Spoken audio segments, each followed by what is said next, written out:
Halo, perkenalkan nama saya Gebi Huta Barat dengan NIM A1J223051 dari kelas R003. Di sini saya akan menjelaskan bagian otak manusia yang memproduksi bahasa. Yang pertama itu ada area Broca. Area Broca terletak di lobus frontal bagian kiri otak, tepatnya di gyrus frontal inferior. Bagian ini dinamakan berdasarkan ahli anatomi Paul Broca yang menemukan perannya dalam bahasa. Fungsi utama area Broca adalah mengatur kemampuan berbicara, seperti tata bahasa dan produksi kata secara fisik. Kerusakan pada area ini menyebabkan gangguan yang dikenal sebagai afasia Broca, di mana seseorang mengalami kesulitan dalam berbicara atau membentuk kalimat meskipun mereka tetap dapat memahami bahasa dengan baik. Selanjutnya itu yang kedua itu ada Wernicke. Area Wernicke ini berada di lobus temporal kiri, dekat dengan bagian korteks auditori. Area ini dinamakan dari Carl Wernicke, seorang ahli neurologi yang menemukan perannya dalam pemahaman bahasa. Fungsi utama area Wernicke adalah memahami dan menginterpretasikan bahasa yang didengar.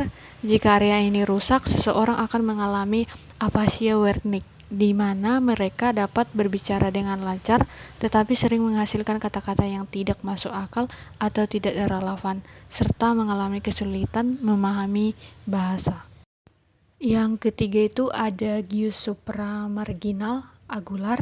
Kedua gyrus ini yang terletak di lobus parietal kiri juga penting dalam pemrosesan bahasa. Gyrus supramarginal berperan dalam mengintegrasikan informasi visual dan fonologis, sementara gyrus angular berhubungan dengan kemampuan membaca dan menulis.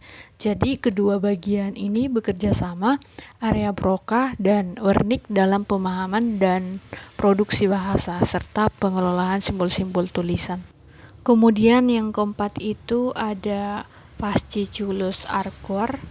Fasciculus arcuate adalah serat saraf yang menghubungkan area Broca dan area Wernicke. Jalur ini kemungkinan komunikasi antara kedua area tersebut. Dengan adanya koneksi ini, otak dapat menyinkronkan pemahaman bahasa atau area Wernicke dengan produksi bahasa atau yang disebut dengan area Broca.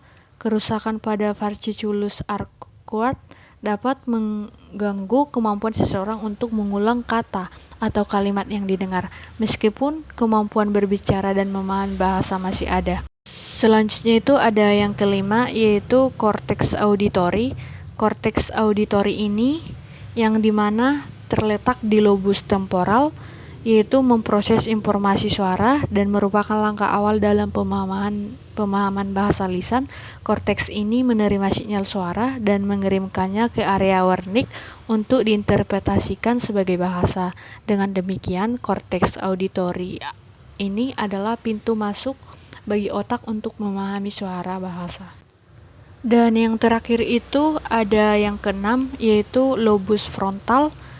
Yang dimana lobus frontal ini selain area Broca, bagian lain dari lobus frontal ini juga berkontribusi dalam aspek kognitif bahasa seperti perencanaan kalimat, pemilihan kata, dan aspek emosional dari komunikasi. Lobus frontal ini juga berfungsi dalam mengontrol aspek motorik yang lebih kompleks dari pembicaraan, termasuk intonasi dan ekspresi wajah. Baiklah, inilah hasil dari pemaparan saya terkait bagian otak manusia yang memproduksi bahasa. Jika ada kesalahan atau pengucapan saya dalam hasil presentasi saya ini, saya mohon maaf dan saya akhiri dengan mengucapkan terima kasih.